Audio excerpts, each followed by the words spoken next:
Contrary to what I believed, budget is not a dirty word, nor was it meant to be an instruction imposed on me. It was really meant to be permission to dream on paper. Moving forward with the Dekker team.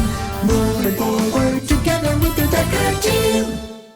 We are delighted to have created for you free access to over 703 Life's Inside Track episodes where we share insider tips, making house home, and building wealth wisely through real estate.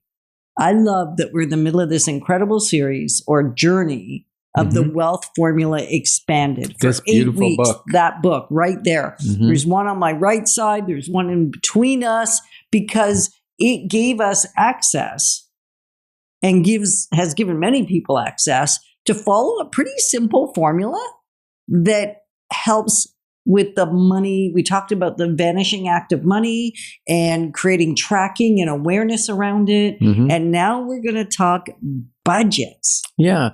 Budgets is really a spending plan. Yeah, that's all it is. Any business that's worth its salt does a budget. We do a budget as to what it's going to cost us to, and projections on income and what it's going to cost us to pay for rent and salaries. And are we increasing something this year or not? And it allows you to plan and dream, like you said in your opening statement. You can dream on paper because it's money that makes dreams happen typically. Well, it's a piece of the conversation, right? If you don't have any cash to put at it, it's pretty difficult to execute on your dreams. And so I used to think, and maybe you're like me, that budget was restriction. It was choking. It was awful. And so then when was it cutting out your joy, maybe? It was.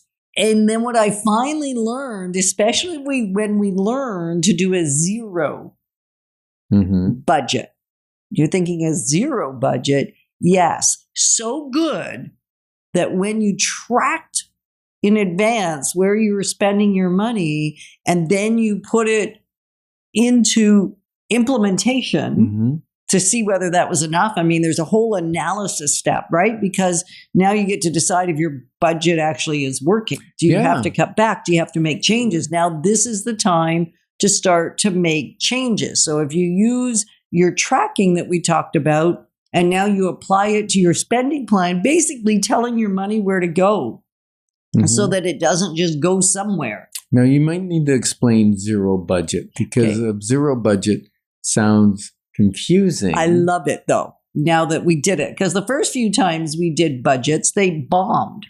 They failed. Well, they did because we didn't track.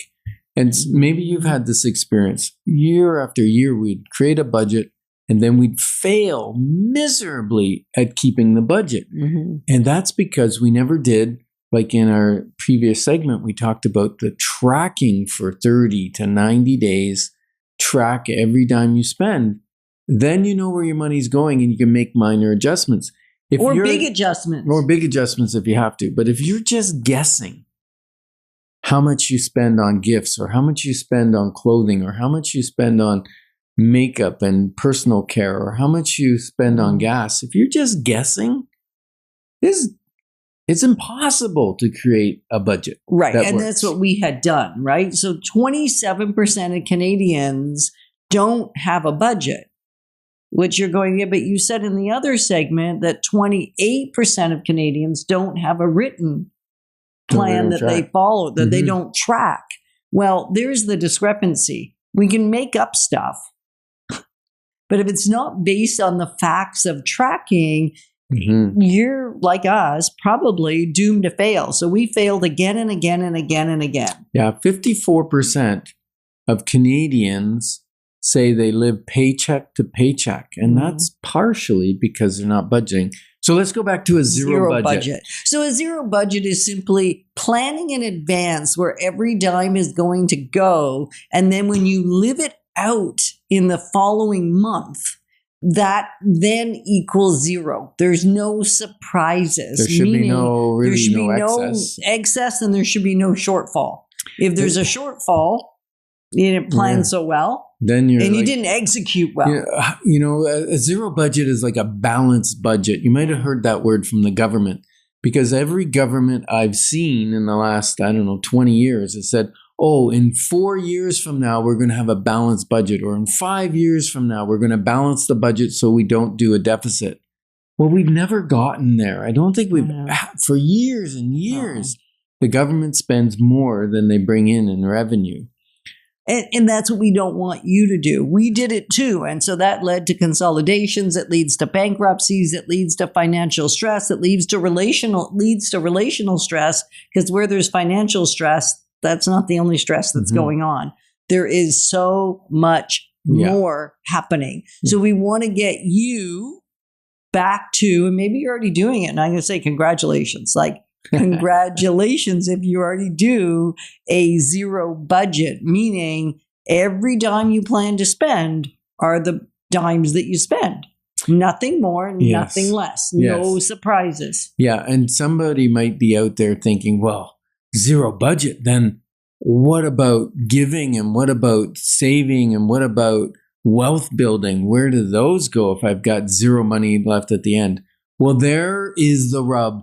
Most people want to save what's left or give to charity what's left. No, those things go first. They go into your budget. You spend those on paper, and then you spend what's left. Right. So when he says spend them on paper, he's saying write it out so you can see where you're tithe, where you're giving, where your offerings, where you're gift giving, where your savings, where you're saving short term for buying, like so you can buy something, and where you're saving for your wealth building account. Like that comes out first, those things. Yeah. And if you're not a tracker, like, you don't reconcile your bank account every month, then you may want multiple bank accounts, and you simply transfer money from your main account, right, to your savings account or your wealth building account or your giving account, so that the money is set aside. So you don't look at this balance, you go, oh, I got lots of money, I can do whatever I want, right? and for us, when we started this, we actually had to move to a jar system. You may remember grandma or one of your relatives back many years ago, Ken's grandmother, Nanny, had a envelope system. So when that envelope was empty, there was no more money for that thing. Now, if she wanted to borrow from one envelope to another envelope, she could see if there was any money left in some of the other envelopes. But that's even a nice way to track. If you track what is in there, we did this for a season because we've done jars and we've done envelopes. We'd write down what was in it and how much was coming out of it and the date and where it was going. So you can track right on the envelope if you want. And or the jar system really helped us. Yeah, the convenience of the debit card and the credit card has really lost our need to budget. I mean, she grew up pre-war and through the war, and it was cash. Cash was king.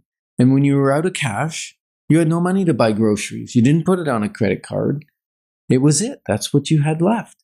And therefore, essentials went in the budget, and that envelope you never touched. Right. You never touched the essentials, right? So we're really calling you to be aware of your tracking, and then create a budget that is realistic and that you can live by, and it will be because it was based on your tracking. Yeah. So a budget isn't a burden. It's a blueprint for your future freedom. And we're all about clarifying your options, because when your options are clear, your wisdom will flow. Moving forward with the Dekker team. Moving forward